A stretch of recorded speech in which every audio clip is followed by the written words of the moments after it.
পার্বত্য চট্টগ্রাম মন্ত্রণালয় নামে একটা মন্ত্রণালয় আছে এই ৩টা জেলার জন্য।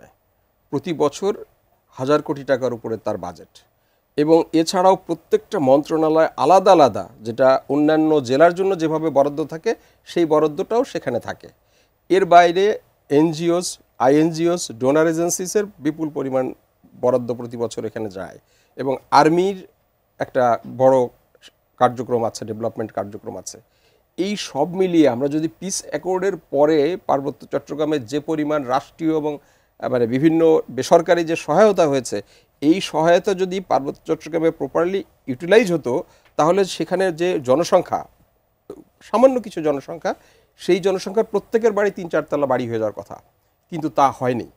না হয়ে কি হয়েছে, কিছু কিছু মানুষ ১০০ কোটি টাকা, ১,০০০ কোটি টাকার মালিক হয়েছে, এবং তারা ঢাকায় বসবাস করে, তাদের বিদেশে বসবাস করে, এবং বিদেশ থেকে তারা এই যে মানে পিছিয়ে পড়া জনগোষ্ঠী, তাদের কিছু ভিডিও তৈরি করে সেগুলো দেখিয়ে ফান্ড এনে ওই টাকা আবার তারা এখানে ভাগ বাটোয়ারা হয়, ওদের জন্য নাম কাওয়াস্তে ওখানে কিছু বিতরণ করে, যেটা মূলত ছবি তোলার জন্য, ডোনারদেরকে সন্তুষ্ট করার জন্য। এই যে প্রক্রিয়াটা বহু বছর ধরে চলছে। এইখান থেকে বেরিয়ে আসার দরকার। বেরিয়ে আসার জন্য আপনি যে প্রশ্নটা তুলেছেন অত্যন্ত গুরুত্বপূর্ণ প্রশ্ন, যে ওইখানে পৌঁছানোর রাস্তাটা কি। রাষ্ট্রকে এর একটা মেকানিজম তৈরি করতে হবে। সেই মেকানিজমের প্রথম মানে উপায় হলো, যারা সত্যি অনেকে এগিয়ে গেছে, যেমন ধরেন আমি কয়েকদিন আগে একটা নিউজ দেখলাম, যে আমরা করেছি নিউজটা, যে পানছড়িতে সাঁওতাল আছে, সাঁওতালদের মধ্যে প্রথম একজন স্কুল শিক্ষক হয়েছে। এটা মানা যেতে পারে? স্বাধীনতার মানে ৫৩-৫৪ বছর পরে একটা সম্প্রদায় থেকে প্রথম একজন প্রাইমারি স্কুল টিচার হয়েছে। কতটা পিছিয়ে আছে। অথচ দেখেন আরেকটা সম্প্রদায় থেকে কয়েক ডজন আপনি সচিব পদ এবং সচিব পদমর্যাদার লোক পাবেন, এবং তাদের মানে বিভিন্ন জায়গায় এখন উপসচিব, এডিশনাল সেক্রেটারি কয়েক শত আছে, এরকম বিভিন্ন সম্প্রদায়ের আছে। তাহলে ওরাও আসছে না কেন?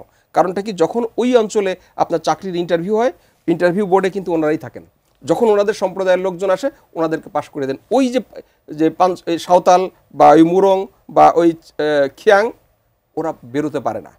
এবং আপনি যদি এই যে যখন মানে উন্নয়ন বোর্ড, জেলা পরিষদের যেই বরাদ্দগুলোর বন্টন দেখেন, সেই বন্টনগুলো দেখলেও কিন্তু এই জিনিসগুলো দেখতে পাবেন, যে 86%, 85% নিচ্ছে কত, 30% লোকজন, কিন্তু ওই জেলা পরিষদ চেয়ারম্যানের পদে ওনারা বসে আছেন। কিন্তু পলাশ ভাই, আপনি ক্ষুদ্র নৃগোষ্ঠী, জাতিসত্তা বা উপজাতিদের উন্নয়ন চাচ্ছেন, কিন্তু এই সকল মানুষদের অ্যাক্টিভ পার্টিসিপেশন ছাড়া, যার সমস্যা তার পার্টিসিপেশন ছাড়া আপনি কিভাবে তাহলে, মানে আপনি যখন আবার বাছাই করবেন যে আমি এই মানুষটাকে বাছাই করলাম, সে যে আমার সব জায়গায় তো আপনাকে বা আমাকে ঢাকা থেকে যে সম্ভব না, স্থানীয় মানুষজনকেই দিতে হবে, সেখান থেকে নিতে গেলেও তো তারাই অগ্রাধিকার পাবেন, বা সেই যোগ্যতা বলে কেউ যদি এগিয়েও আসেন, সেটা কি দোষ তাকে দেওয়া যায়? সেটা দোষ না, আমি তো যাবই না, এটা তাকে দিয়েই করতে হবে, তার সমস্যার সমাধান তাকেই করতে হবে। প্রশ্নটা হলো যে যিনি পিছিয়ে আছেন, এইটা তার কাছে পৌঁছানো। আমাদের প্রক্রিয়াটা আমি তাকে ডেকেই দিতে পারি, যে আপনি পিছিয়ে আছেন, আপনার সম্প্রদায় পিছিয়ে আছে, এই বরাদ্দটুকু আপনি যেহেতু পিছিয়ে আছেন, আপনাকে আনার জন্য, এগিয়ে আনার জন্য আমি একটু বেশি বরাদ্দ এটা আপনাকে দিলাম। এই কাজটা আমাদের বেশি জরুরি, কারণ এইখানে আমি যখন আপনার কাছে দিয়ে বলছি যে আপনি ওনাকে দেন, আপনি ওইখানে দিচ্ছেন কি না আমি এটা মনিটরিং করছি না, এবং এটা করা হচ্ছে না।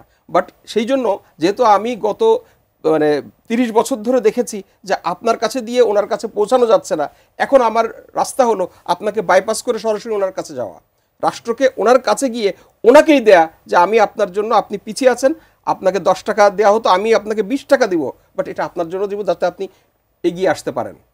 এবং এই যে চাকরিতে যে কোটাগুলোর ব্যবস্থা করা হচ্ছে, এই আপনি বলেন প্রত্যেক বছর চাকরি ভর্তিতে যে কোটা আছে, সেই কোটার মানে ইয়েতে সুবিধা কারা পাচ্ছে? আপনি পরিসংখ্যানগুলো দেখেন।